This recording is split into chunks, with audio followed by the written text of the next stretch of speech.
Hello student, welcome to new affairs GK update channel. আজ 20 December 2023-এর daily current affairs morning MCQ 5টা quiz নিয়ে তোমাদের সাথে আলোচনা করব। চলো শুরু করা যাক। ফার্স্ট কোশ্চেন, স্নেহের পরশ প্রকল্পটি সম্বন্ধে কোন উক্তিটি সঠিক নয়? এ 2020 সালে শুরু হয়। বি এটি পরিযায়ী শ্রমিকদের জন্য।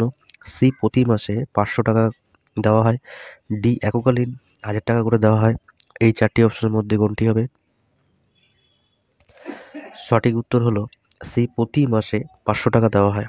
নেক্সট কোশ্চেন, 2 নম্বর কোশ্চেন, মলদ্বীপের প্রেসিডেন্ট এখন কে? A Ibrahim Solih, B Mohamed Muizzu, C Mohammad Irfan Ali, D Suhail Ajaz. এই চারটি অপশনের মধ্যে কোনটি হবে? সঠিক উত্তর হলো B Mohamed Muizzu. Next question, 3 number question, সুগন্ধি মির্চা রাইস সম্প্রতি জিআই পেল। এটি বিহারের কোন জেলায় উৎপাদনের জন্য বিখ্যাত?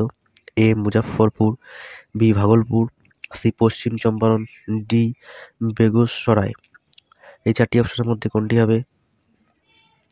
সঠিক উত্তর হলো সি পশ্চিম চম্পারণ। নেক্সট কোশ্চেন 4, কে মহিলা বিভাগে ইউএস ওপেন 2023-এ সেরা খেলোয়াড়ের তকমা পেয়েছেন? A Iga Swiatek, B Coco Gauff, C Aryna Sabalenka, D Marketa ভন্ডরোসোভা।